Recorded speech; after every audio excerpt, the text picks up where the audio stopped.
Enfraquecida diante de Jalim. Restavam menos de 100 pessoas no salão de justiça. Enfraquecida e Vida Dupla estavam entre elas. Enfraquecida ficou o mais distante possível de Vida Dupla, pois ainda restava um amargo ressentimento contra ele em seu coração. Ele também a evitou. Os 4 guardas reais entraram e convocaram a presença de Enfraquecida. Ela estava nervosa para saber para onde estava indo, mas grata por deixar Vida Dupla para trás. Como os outros, ela foi levada à entrada do grande salão, foi informada acerca do protocolo e conduzida para dentro. Ao passar pelos cidadãos de Afabel, ela também reconheceu a muitos que haviam ido para lá antes dela. A maioria deles não era tão direta e apaixonada quanto a sua fé como ela havia sido enquanto estava na escola. Enfraquecida, estava impressionada por ver ali pessoas que ela havia pensado que certamente estariam ausentes. Enfraquecida, aproximou-se do trono e percebeu os tronos menores que cercavam. Ela reconheceu alguns professores e outros que ela esperava ver como líderes do reino. Entretanto, havia muitos outros sentados nesses tronos que a surpreenderam. Eles eram os cidadãos menos conhecidos de Endel. Havia ali também alguns que haviam sido ricos. Como poderiam os ricos estar em tal lugar de honra? Pensou ela consigo mesma. Antes que sua mente pudesse responder, ela ouviu a voz de Jalim. Preste-me contas acerca de sua mordomia. A grande tela exibiu sua vida. Enfraquecida, ficou satisfeita em rever seu período escolar. Todo o seu trabalho voluntário, o estudo extra e a liderança de turma foram uma boa indicação na opinião dela. Ela estava orgulhosa de sua ousadia e diligência. No entanto, seu humor mudou quando foi demonstrada sua reação à mentira de difamação. Estava claro que ela havia se recusado a deixar aquele ressentimento de lado. Os problemas do seu coração foram expostos e não eram nada bonitos. Então, o seu relacionamento com Vida Dupla teve início. Ela nunca havia se arrependido de seu envolvimento com ele. Ela havia sempre se sentido uma vítima, colocando toda a culpa em difamação e em Vida Dupla. Isso fez com que a Enfraquecida nunca assumisse a responsabilidade pelas suas escolhas. À medida que sua vida se desenvolveu, ela viu a ira, a amargura e o desejo de vingança se multiplicarem. Embora houvesse conseguido suprimir parte disso, ela nunca havia lidado com a raiz desses sentimentos. Isto se revelava não apenas em seu ressentimento eterno contra a Vida Dupla e difamação, mas também no fato de que ela culpava Jalim por seus infortúnios. Como ele havia permitido que um homem como Vida Dupla ensinasse em sua escola? O ressentimento e a falta de perdão estavam sendo expostos como algo duro e inexorável. Ao término da exibição, estava claro que ela era uma mulher amargurada, a quem faltava bondade para com os outros. Entretanto, mesmo com tudo isso revelado diante de uma grande assembleia, ela estava confiante de que o seu compromisso, forte no princípio, lhe garantiria o favor do rei. Ela temia uma pequena repreensão, mas nunca imaginou o que estava por vir. Jalim voltou-se para o escriba real. O nome de Enfraquecida está escrito no livro da vida? O chefe dos escribas respondeu: Não, meu senhor. Jalim pronunciou seu julgamento. Enfraquecida, você é culpada por desviar-se da justiça e por me negar por traição, e deverá ser levada à terra abandonada de Lon para passar o resto de sua vida em tormento de trevas, desespero e solidão profunda. Enfraquecida ficou atônita. O choque que teve foi ainda maior do que o de qualquer outro antes dela. Isso não podia estar acontecendo. Ela estava aprisionada em um sonho mau. Não, em um pesadelo. E precisa acordar, de algum modo. Talvez ela tivesse entendido mal. Incrédula, ela perguntou: Jalim, você disse que eu vou ser levada à temível terra de Lon? Sim, enfraquecida. Você ouviu corretamente, disse o rei. Como pode ser isso, senhor Jalim? Eu creio em você. Isto foi demonstrado claramente na exibição da minha vida. Eu tive uma vida boa como base para as minhas convicções. Sei que o meu coração se endureceu e que o amor dentro de mim morreu, mas isso não foi culpa minha. Foi culpa de difamação e de vida dupla.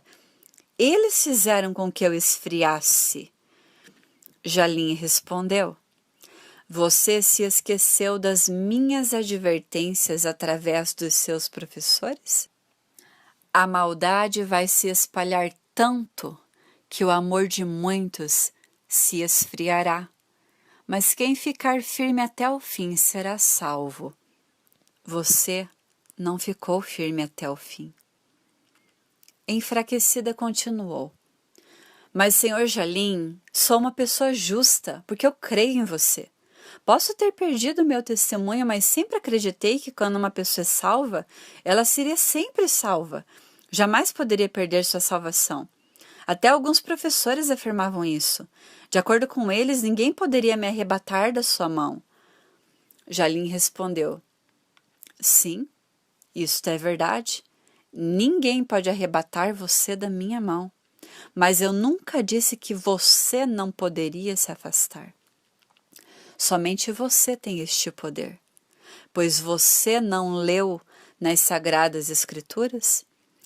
Portanto, aqueles que chegarem a conhecer o nosso Senhor e Salvador Jalim, e que escaparam das imoralidades do mundo, mas depois foram agarrados e dominados por elas, ficam no fim em pior situação do que no começo? Pois teria sido muito melhor que eles nunca tivessem conhecido o caminho certo, do que depois de conhecerem, voltarem atrás e se afastarem do mandamento sagrado que receberam. Se eu afirmei que teria sido melhor para eles nunca terem conhecido o caminho da justiça, por que eles estão agora pior do que antes de serem salvos? Como você poderia acreditar que fosse impossível perder a salvação? Se ela nunca pudesse ser perdida, então como eles poderiam estar pior do que antes? Por que você deu ouvidos a professores que ensinavam coisas contrárias ao que a minha palavra declarava? Registrei isto cuidadosamente para que todos pudessem conhecer o caminho da justiça. Por que você se permitiu ser enganada? Se você tivesse acreditado no que eu disse, você teria confrontado a amargura em seu coração. Em vez disso, você permitiu que ela crescesse sem controle, com base no falso consolo de sua segurança incondicional, e que agora está enfrentando um julgamento que poderia ter sido evitado. Enfraquecida, suplicou: Mas e quanto a todo o bem que eu fiz? O senhor Jalim respondeu: Mais uma vez, você não leu o que eu declarei claramente através do meu profeta? Se as pessoas justas começarem a se voltar para os caminhos pecaminosos e começarem a agir como os outros pecadores, a elas será permitido viver? Não, é claro que não. Toda a sua bondade anterior será esquecida e eles morrerão nos seus pecados. Mas vocês dizem: O Senhor não está sendo justo. Ouçam-me. Sou eu quem estou sendo injusto ou são vocês? Quando as pessoas justas deixam de ser boas e começam a cometer atos pecaminosos, elas morrerão por isso. Sim, elas morrerão por causa dos seus pecados. É exatamente como está escrito. A sua bondade e os seus atos de justiça são esquecidos e não lhes serão creditados. Ainda tentando entender, enfraquecida disse: Mas, Senhor, o Senhor disse que se eu o confessasse como meu Salvador, o meu nome seria escrito no livro da vida. Como é possível que ele não esteja mais lá? Por que o seu escriba não consegue achar o meu nome? Como ele pode ter sido apagado? O Sr. Jalim, paciente, mas resoluto, respondeu: Você não ouviu o que foi dito antes? Aquele, porém, que perseverar até o fim, esse será salvo? Aqueles que permanecem até o fim, até o juízo, são os que vencem. E eu disse claramente: o vencedor será assim, vestido de vestiduras brancas, e de modo nenhum apagarei o seu nome do livro da vida. Se eu disse que não apagarei o nome dele do livro da vida, significa que ele pode ser apagado. De outro modo, eu teria dito: se você me confessar como Senhor, o seu nome estará para sempre garantido no livro da vida. Enfraquecida suplicou: Como você pode me enviar para Lon, o lugar para onde os mortos-vivos são enviados? Jalim voltou-se para um dos subgovernantes. Leia os escritos antigos que foram levados ao conhecimento dos cidadãos de Endel. O governante abriu em Provérbios, capítulo 21, versículo 16, e leu: Quem se afasta do caminho da sensatez repousará na companhia dos mortos. Enfraquecida ficou sem fala. Então ordenou o rei aos serventes: Amarrai-a de pés e mãos e lançai-a para fora, nas trevas. Ali haverá choro e ranger de dentes, porque muitos são chamados, mas poucos escolhidos. Quando o chefe da guarda se aproximou, ela amaldiçoou Jalim. Enfraquecida foi dominada pela violência de sua amargura e corrompida por sua natureza duplamente caída. Ela era como uma árvore no final do outono, arrancada pelo raiz, sem que lhe restasse nenhum fruto de justiça. Ela teve seus pés e mãos atados e foi levada em direção à porta lateral do auditório. Do mesmo modo, foi colocada em uma das prisões. Quando ela deixou o auditório, o chefe da guarda informou a congregação de testemunhas: Queridos amigos, se vivermos deliberadamente em pecado depois de termos recebido pleno conhecimento da verdade, já não resta sacrifício pelos pecados. Não haverá nada que possamos esperar senão a terrível expectativa do juízo de Jalim e do fogo vingador que consumirá os seus inimigos. Pois nós conhecemos aquele que disse: A mim pertence a vingança. Eu retribuirei àqueles que a merecem. Ele também disse: O Senhor julgará o seu povo. Horrível coisa é cair nas mãos do Jalim vivo. O julgamento de vida dupla. A última pessoa a ser chamada do salão de justiça foi Vida Dupla. Ele conhecia as leis de Jalim e já sabia que o seu julgamento não seria favorável. Ele logo descobriria o quanto sua transgressão lhe havia custado. Ele sentiu-se fraco ao ser escoltado para o salão do julgamento e precisou ser ajudado pelos guardas para poder se aproximar do trono do julgamento de Jalim. Sua vida foi exibida e ele também ouviu as palavras lamentáveis, dizendo que o seu nome não estava escrito no livro da vida. Jalim anunciou com firmeza: vida dupla, você é culpado de traição, de se desviar da justiça e de ser uma pedra de tropeço, e deve ser levado à terra abandonada de Lon, onde receberá as maiores punições e tormentos. Vida dupla ouviu horrorizado e então suplicou: Senhor, mas eu fui um professor na sua escola. Entreguei a minha vida pela sua causa. Jalim respondeu: você era um professor, mas não lia os livros que ensinava? Queridos irmãos, não vos torneis muitos de vós mestres da escola, pois nós que ensinamos seremos julgados por Jalim com muito maior severidade.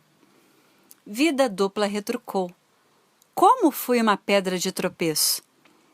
O tom de Jalim tornou-se mais duro. Você fez com que muitos de meus pequeninos tropeçassem e caíssem permanentemente. Enfraquecida é apenas um exemplo. Ela foi confiada aos seus cuidados. Eu lhe dei autoridade para protegê-la, não para usá-la para o seu próprio proveito. Você usou a sua influência para saciar a sua luxúria e violentou-a, assim como fez com outras. Uma irmã já a havia ferido, e você, que deveria ter lhe levado a cura, aproveitou-se dela.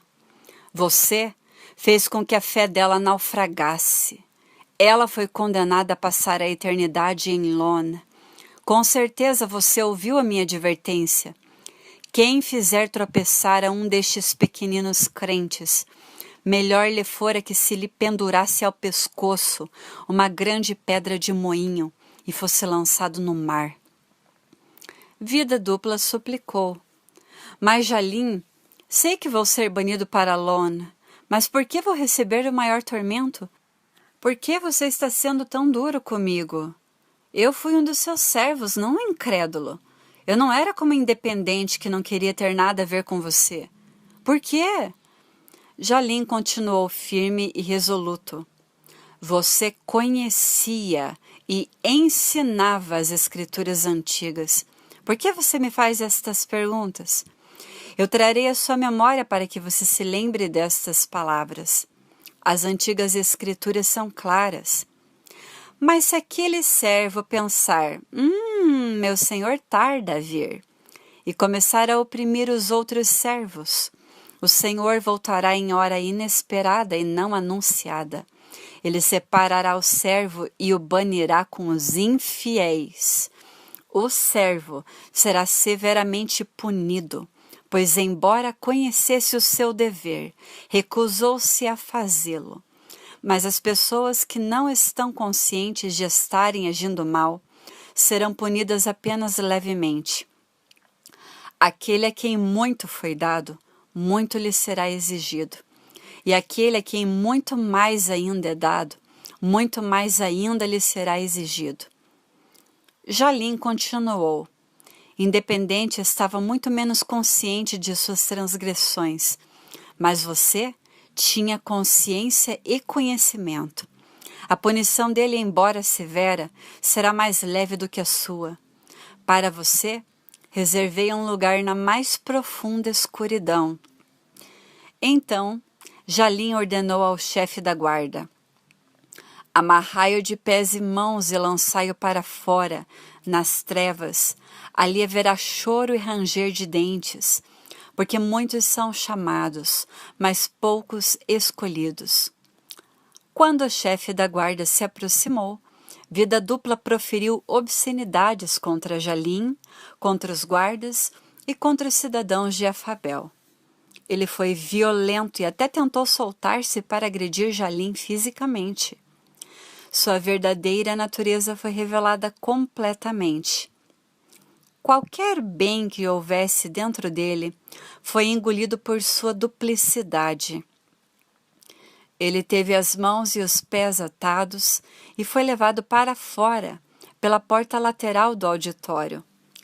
Amaldiçoando ao longo de todo o caminho, juntou-se às outras 1.500 pessoas que foram imediatamente transportadas à terra de Lon. Assim que Vida Dupla deixou o auditório, o chefe dos escribas fechou o livro e gritou: Tu és justo nos teus julgamentos. Eles estão recebendo o que merecem. Aí, ouvi uma voz que vinha do altar. A voz dizia: Os teus julgamentos são de fatos verdadeiros e justos. A terra abandonada de Lon. Os 1.500 endelitas condenados e aprisionados foram escoltados pelos guardas reais em uma viagem de 2 dias até a terra arruinada de Lon. Essa jornada os levou para dentro do grande deserto de Lon, onde o calor que subia da terra seca era insuportável. De repente, no meio do nada, onde o calor era mais insuportável, uma estrutura muito grande e sinistra surgiu à distância. Quando se aproximaram, puderam ler os dizeres: A terra abandonada de Lon. Após uma inspeção mais de perto, eles observaram que a grande estrutura não possuía janelas ou aberturas, apenas uma grande porta na base. Ao passarem pela porta, cada um deles ouviu o que parecia ser milhares de gritos vindos do interior. Depois de alguns instantes, eles puderam discernir as súplicas dirigidas ao chefe da guarda, que vinham dos que estavam aprisionados próximos à entrada. Já não foi o bastante? Por favor, suplique por misericórdia em nosso favor. A nossa punição é demais para suportarmos. Há quanto tempo estão eles neste lugar? Independente perguntou a um guarda. O tempo deles varia entre 1 ano e 129 anos. Enganado, estava chocado. De alguma forma, ele esperava que tudo o que havia ocorrido nas últimas 2 semanas, no final, não passasse de um pesadelo ou de uma estratégia para apavorá-los. Ele perguntou ao mesmo guarda: Este é realmente o lugar onde passaria o resto de minha vida? Sim, é exatamente como você foi advertido em Endel. Os que estavam destinados a uma punição maior foram colocados mais acima, naquela grande edificação de metal onde o calor era maior. Aqueles que não conheciam a verdade, mas ainda assim cometeram atos dignos de condená-los ao exílio, foram colocados na parte inferior do enorme prédio de metal. Entretanto, até este lugar era insuportável mesmo por um dia, quanto mais por mais de 100 anos. A agonia do lugar destinado a ser a residência de Vida Dupla era inimaginável. Ele foi levado a uma masmorra subterrânea próxima às quentes rochas sulfúricas. O cheiro por si só era insuportável e sem ventilação. O calor era mais intenso do que em qualquer outro local. Esta masmorra não ficava no prédio, mas nas profundezas da terra. Este, sem dúvida, era o lugar de maior sofrimento e tormento. Ali ele sofreria completamente só. A área era suficientemente grande para separar aqueles que compartilhavam da mesma medida de condenação. Eles não podiam ouvir nenhuma voz, a não ser a deles próprios. Quando os condenados estavam seguramente presos, o chefe da guarda dirigiu-se à entrada. Quando a maciça porta de ferro fechou-se atrás deles, nem um fragmento de luz podia ser achado nos limites da estrutura. Aquelas pobres almas passariam mais de 125 anos na mais profunda escuridão e solidão. A única esperança que eles tinham de luz era uma vez por ano, quando uma nova leva de prisioneiros seria levada para dentro. Porém, nem todos viam isto, apenas os que estavam próximos à grande porta. Outros, como Vida Dupla, nunca mais veriam a luz do dia. A negritude das trevas estava reservada para ele como punição. Considerações. Aqueles 4 lamentaram pelo resto das suas existências a escolha que fizeram de não dar ouvidos à verdade. A sós, eles continuamente refletiram sobre a insensatez de não ouvirem atentamente as palavras de Jalim, que lhes havia estado acessível na terra de Endel. Eles teriam feito qualquer coisa para terem a chance de voltar e mudar o seu destino. Ah, como eles desejariam não ter dado ouvidos à maioria ou à opinião popular daquela época. Eles desdenhariam suas próprias ideias tolas e abraçariam os antigos escritos, que nunca variavam nem podiam ser quebrados. Eles seriam atormentados pelas imagens daquele reino extremamente notável. Em sua angústia contínua, eles ainda podiam ver a beleza da cidade, muito embora tivessem experimentado aquela visão somente por alguns instantes. Isso aumentava o seu tormento por causa do contraste. O calor abrasador, o fedor ácido e as trevas apenas serviam para enfatizar a verdade. A beleza estivera à disposição de sua escolha, e em toda sua loucura eles a haviam abandonado.